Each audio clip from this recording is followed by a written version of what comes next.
Hey everyone, welcome to today's video. I want to thank everyone who watched my first video, which I uploaded yesterday. Honestly, I didn't think I would get a lot of people watching in the first video that I've done, but again, thank you so much and thank you for tuning in for this one.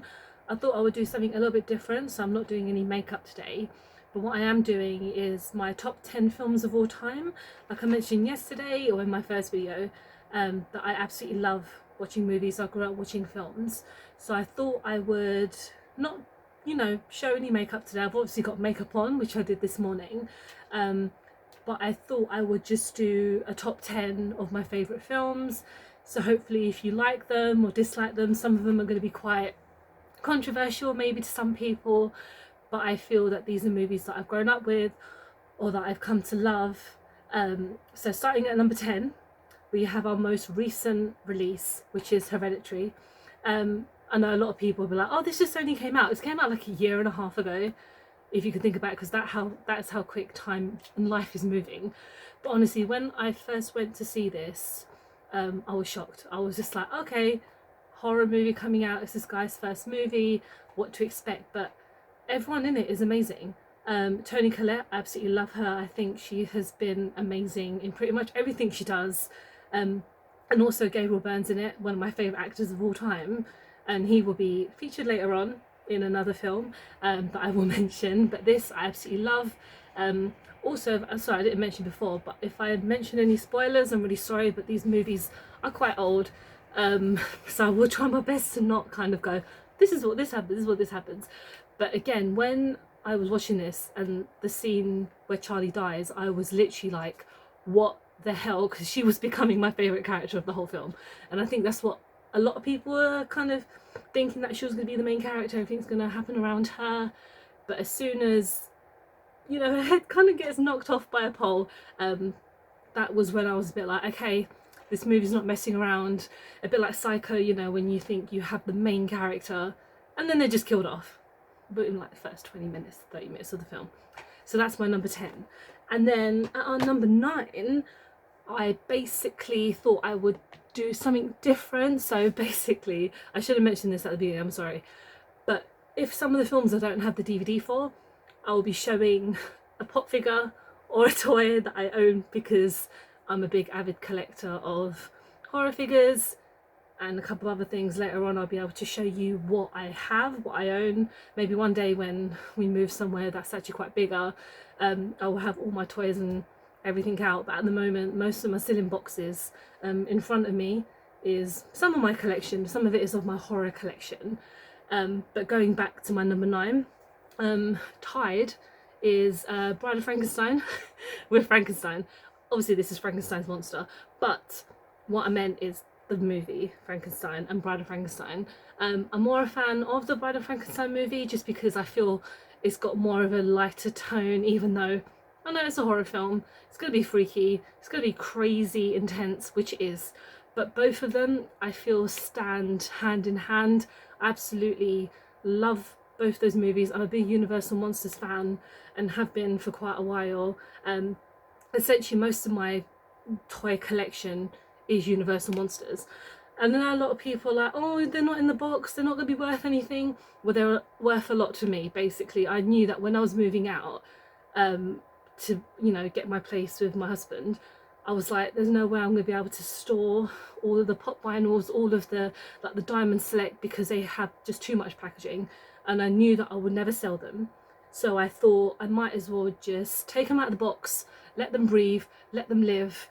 But again, when it comes to the movies, just revolutionary. I absolutely love Elsa Lanchester as Bride of Frankenstein.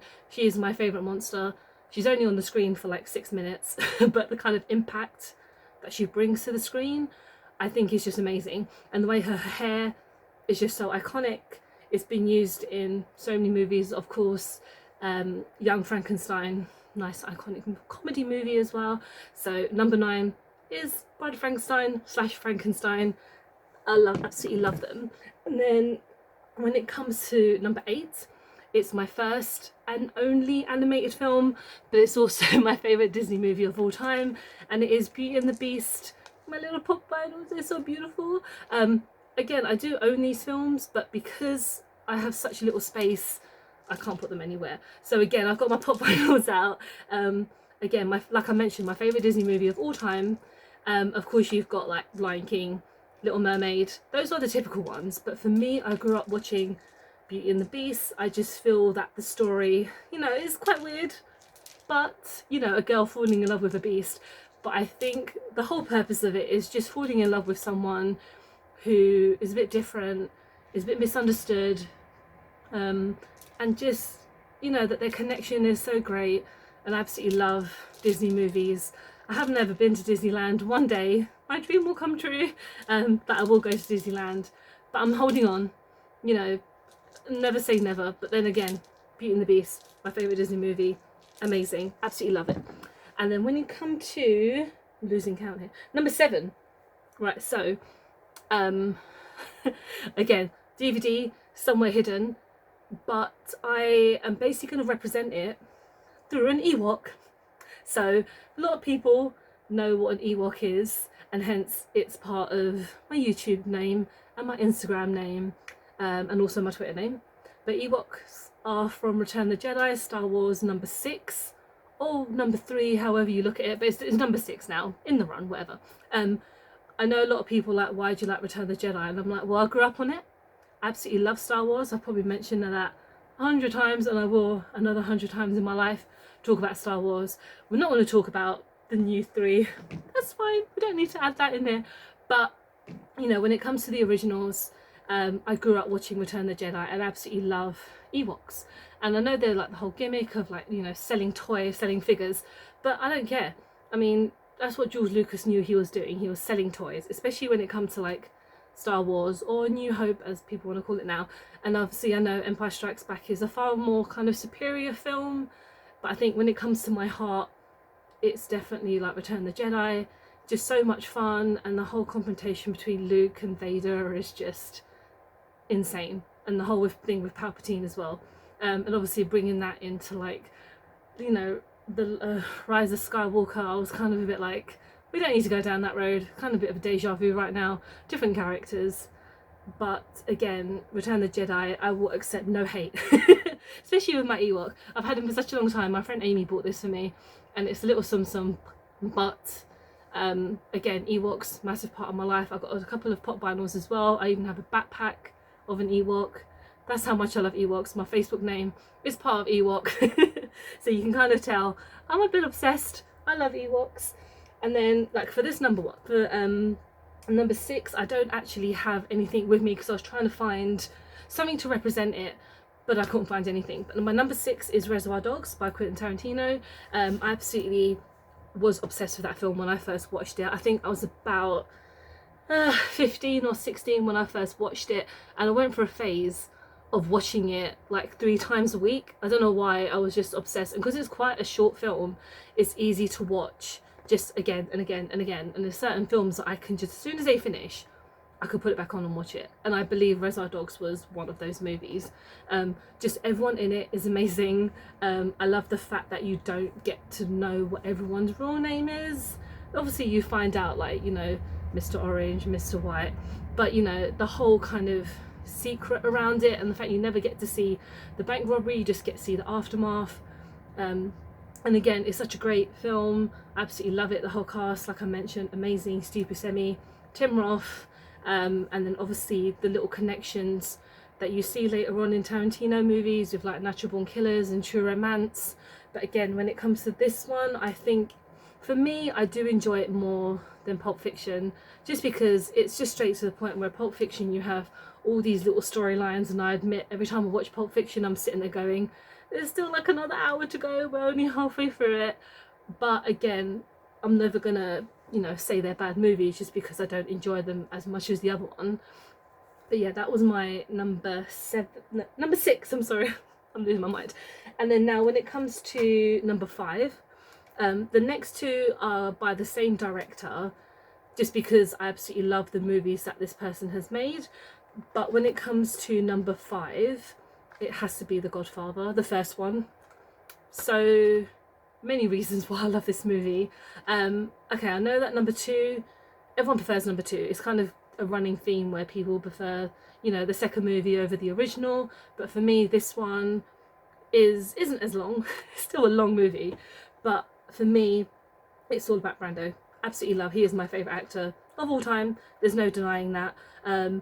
But the fact that he sat through all that makeup and prosthetics, even though he was half the age that he looked, obviously, just everyone in it is so amazing. The transformation that Al Pacino has towards the end of that movie is fantastic. Like, you see him coming home as like a war hero, and then the next minute he's just the head of the family, and he has absolutely no idea what he's doing.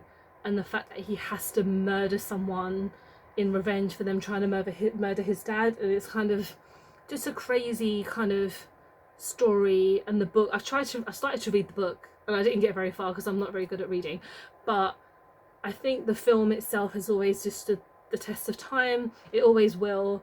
And I saw it at the BFI recently for the anniversary. I think it was like 50 years. I'm sure, really sorry, I can't remember. I don't think it's 50 years. That's quite a long time. I think it was like 40 years, something like that. I'm sorry, my memory's really rubbish. But when I saw it in the big screen for the first time, I was so happy. I mean, when you see some of your favourite films in the cinema, it becomes just like a personal thing. And all my remaining movies I have in the list today, I have seen in the cinema, and every time, you know, I have seen them, it just kind of brings back as to why you love these movies so much. And when I watched Godfather 1 again recently, it reminded me just the amazingness of cinema, if that makes sense. So then we come to number 4, and this the version that I have with me is like a new release. I didn't get a chance to see it in the cinema, but I have seen the previous version of this in the cinema. There's lots of versions of this, but it's Apocalypse Now. Basically, just getting to the point. This movie is freaking perfect, almost perfect. There's bits in it that I find a little bit boring. The stuff with like the Playboy bunnies. I mean, okay, you're taking a break from war and, you know, death, but you know, just that scene I kind of like to trail off a little bit. But essentially everything else about this movie, just beautiful, perfect visually. And then the music, when you listen to the Doors towards the end, when, you know, Martin Sheen's character is killing Brando's character, it is just intense and it's beautiful.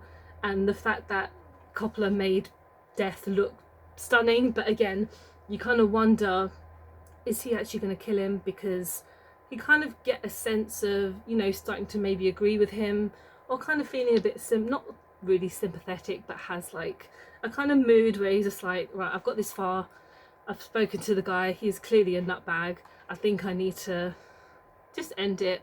But like I mentioned, visually, everything about this movie is just going to stand the test of time forever. I absolutely love it. Beautiful, perfect movie. Right, we're getting closer to the end now. Thank you so far for sticking with me if you have. So now we're coming to number 3. And when I mention controversial movies, this has to be the most controversial movie. One, if not one of the most controversial movies ever made. It's The Clockwork Orange. Say hello to little Alex. It's amazing. I don't know how to describe my love for this film. Coppola has... Kubrick. What am I talking about? Kubrick is, without a doubt, like my favourite director. Everything he has done that I have seen, you know, from The Shining, Full Metal Jacket, you know, 2001, all of those movies are special in their own way. And recently I saw Clockwork Orange in the cinema, and afterwards there was a Q&A with Malcolm McDowell, and honestly that was one of the best cinema experiences I've ever been to. I've been to like a few Q&As with, you know, actors, directors, etc. But Malcolm McDowell is one of the people that I've always wanted to see. He's made some really weird movies like Caligula. I've seen that movie, and I mean, it's just weird. If you've seen it, you know what I'm talking about. It's a very, not niche movie, but it's a bit over the top, you know. There's a lot of nudity, there's a lot of violence and death, which I guess is Caligula's thing. But this being Malcolm McDowell's, like, I think it was like his second movie, if was his first movie, which is amazing. Again, quite a controversial film. But then when you look at something like Clockwork Orange, where you feel like you have to be quite sympathetic to the character, not that you have to be, but towards the end, Alex, you know, at the end of the day, he is a murderer, he is a rapist. But then everything he's been through to kind of get better, and just not be so, you know, not be violent, not be, you know, whatever. Goes through a lot of shit, but then he does deserve it, so you're kind of on the middle ground of how you feel for him. Again, everything about this film I love. I don't feel there's any boring points in it. Everyone in it is brilliant. Like I said, Malcolm McDowell steals the show. You know, I really hope they never make this film again, because if they did, it would probably be quite bad, especially with Kubrick's kind of input and everything. From the book, it's quite a strange book and the language is very weird, but then once you kind of get into the flow of the film, it's amazing. And now we're getting to my top 2. Now, I think a lot of people might agree with me on this one. I don't know, I'm just going to say it. It's Leon by Luc Besson. Like, I don't even know how to talk about this film. Just, I love it so much. When I saw this when I was quite young, when I watched it, I was a bit like, ooh, like, you know, a movie about a hitman with a heart. You know, him and Matilda's relationship is very strange, yes, because, you know, she has these feelings towards him, but, you know, and then you can see he has these kind of feelings for her, but he never really plays on them, even though in the final cut is you know, a lot of people insinuate that they slept together, but I like to not think about that. I like to think about their kind of connection as opposed to it being like a sexual one, to be honest. But again, every time I watch this film, it's just beautiful. It's amazing. Bjork's music in it is wonderful. Gary Oldman is his best performance. Literally, he is so over the top. He's so freaking insane, but that's what brings to the character. Like, everything about this film I just love, and it should really be my number 1, but my number 1 is actually a film that I've kind of been obsessed with most of my life. But this one, yes, thank you. And then number 1, I might get some hate for this, I don't know, but I'm trying to steer clear from the actors and the like, you know, the actors with the characters. So, you know, the director and the, you know, lead actor, who both have won awards. You know, I'm not saying that means anything, but, you know, their private lives in with their kind of professional work, I like to keep a little bit separate, even though it's difficult to, you know, see that now. Not that I'm justifying anything, not that I'm saying that they've done anything, because, you know, I ain't going to get sued before I've gotten famous. That's not happening. I'm not going to get famous. That's not happening. But here we go. Number 1, Usual Suspects. This has been my favourite film since I was about 10. The first time I ever watched this, I was like, that ending, what the hell? I absolutely love twists in movies. This is like the ultimate twist. If you have not seen this, please watch it. I know how a lot of people will feel about Kevin Spacey now, but obviously I think this is his second best performance. His first is American Beauty, but this is second. And again, Bryan Singer, you know, this is his first film.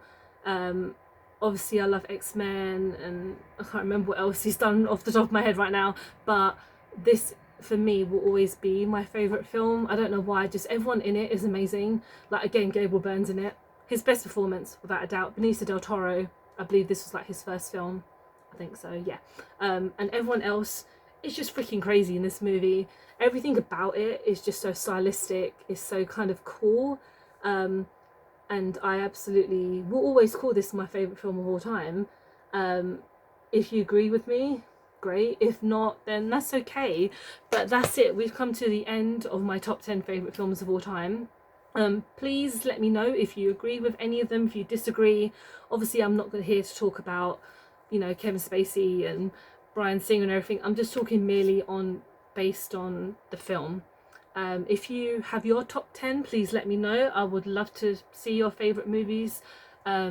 And I'm sure later, like maybe in a couple of videos or so, I will be talking about my favourite bands, maybe some of my favourite comics, and show you a bit more about me. I think I might do another makeup video soon. But again, thank you so much for watching. Thank you for sticking with me.